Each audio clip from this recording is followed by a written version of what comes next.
ఈ రోజుల్లో అందమైన భార్య దొరకడం కన్నా అర్థం చేసుకునే భార్య దొరకడం చాలా కష్టమైపోతుంది. ఆ విషయంలో నేను చాలా అదృష్టవంతుణ్ణి. నన్ను అర్థం చేసుకునే భార్య దొరికింది. అంటే నువ్వు అందంగా ఉండవు అని కాదు, అందంగానే ఉంటావు. ఏదో ఫస్ట్ నైట్ రోజు పెళ్ళాన్ని పొగడాలని ఇలా చెప్పట్లేదు. నా సిచ్యువేషన్ అర్థం చేసుకుని నన్ను పెళ్లి చేసుకున్నావు కాబట్టే అర్థం చేసుకునే భార్య దొరికింది అన్న. ఏ సిచ్యువేషన్ అర్థం చేసుకున్నానండి? అదే ఆ రోజు పెళ్లి చూపుల్లో మన ఇద్దరం పక్కెళ్ళి మాట్లాడినప్పుడు నా సిచ్యువేషన్ గురించి చెప్పాను కదా, అది తెలిసి కూడా అర్థం చేసుకుని పెళ్లి చేసుకున్నావు. సో ఆ రోజు మీరు నాకు ఏదైనా చెప్పారా? చెప్పాను కదండి, గుర్తులేదా?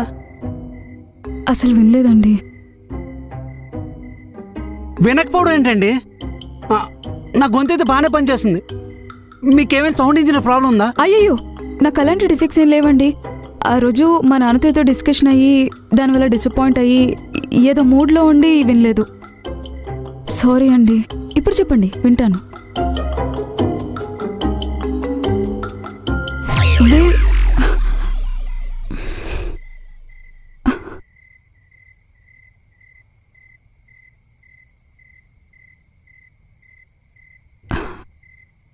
ఇప్పుడు చెప్పచ్చు కదా. అది అంత ఇంపార్టెంట్ కాదులేండి, టైం వచ్చినప్పుడు చెప్తా.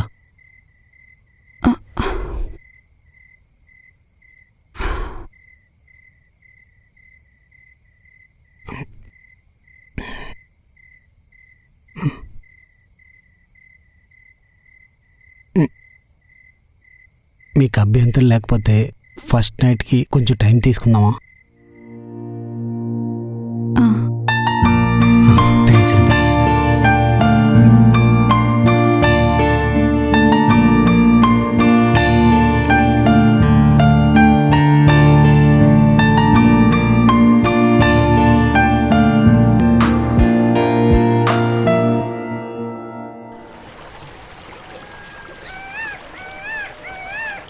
అయినా వెనకపోవడం ఏంటి బావా? మీ ఆవిడ ఏమైనా రంగస్థలం రామ్ చరణ్ బ్యాచా?